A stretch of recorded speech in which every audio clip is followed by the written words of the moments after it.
بلوچستان تو بس ایک شخص ہے درس میں موجود ہے، اس کا بیٹا 3 سال سے لاپتہ ہے، ابھی تک کچھ پتہ نہیں، اللہ تعالیٰ خیر و عافیت سے ہمیں لیا ہے۔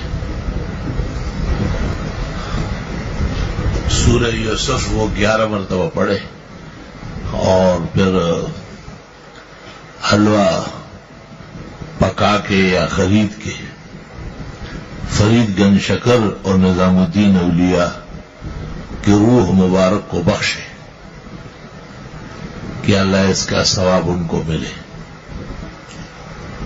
عصر مغرب کے درمیان میں فقراء و مساکین کو کھلائے۔ چند مرتبہ یہ ٹوٹکا کر لے، ہر وہ چیز جو گمشدہ ہو اور اس کے بظاہر ملنے کے دشواری ہو تو حلوہ بروح پاک گن شکر بدے، مجرب عمل ہے۔ 11 مرتبہ سورۃ یوسف پڑھتے، یوسف علیہ السلام بھی خیر و عافیت و سلطنت مصر اور نبوت تامہ کے ساتھ مل گئے تھے،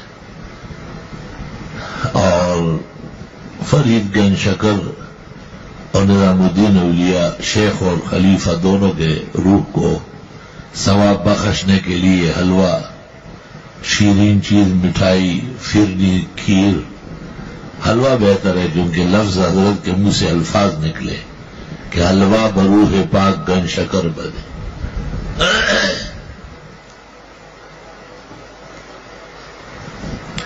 ہمارے ایک عزیز دوست تھے اور پولیس کے بہت بڑے افسر ہیں، تو اس نے فجر میں آ کے مجھے کہا کہ ایک شخص کو میں نے گرفتار کیا، جیل میں ڈالا، اب اس کی رہائی کا وقت آیا لیکن وہ آرڈر میرا نہیں مل رہا، مجھ سے پوچھا جا رہا ہے کہ اس کو بند کس کا قانون میں کیا ہے۔ اگر وہ آرڈر نہیں ملا، فائل نہیں ملا تو میری خیر نہیں۔ میں نے ترمذی شریف کے درس میں آنے سے پہلے 11 مرتبہ سورۃ یوسف پڑھی اور ایک طالب علم کو کہا کہ سامنے سے تیار حلوہ لے آؤ۔ وہ 1 کلو حلوہ لے آئے۔ میں نے کہا بس یہ جو آس پاس طلبا وضو خانے میں بیٹھے ہوئے ہیں نا، ان کو دے دو تھوڑا تھوڑا کر کے۔ وہ وہاں بانٹ رہا تھا، وہ ادھر فون آیا کہ یہ مل گیا تھا۔ لا الہ الا اللہ۔ اور معلوم تھا، فوراً کہنے لگا ماشاء اللہ کوئی زبردست عمل کیا۔ میں نے کہا ایک چھوٹا سا عمل ہے، بزرگوں کا مجرب ہے۔ وہ ابھی جگ کا بس فائل مل گیا اور کام ہو گیا۔ ادھر منصور بھائی ایک واقعے میں بہت غمگین تھے اور بہت بڑا جھگڑا ان کے لیے کھڑا تھا،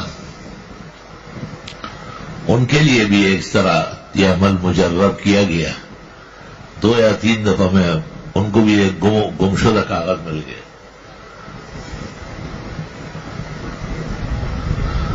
لا الہ الا اللہ۔ طلبہ کو بھی اجازت ہے جب اس طرح موقع ہو کہ کسی کی قیمتی چیز گم ہوئی ہو یا کارآمد چیز مل نہیں رہی ہو،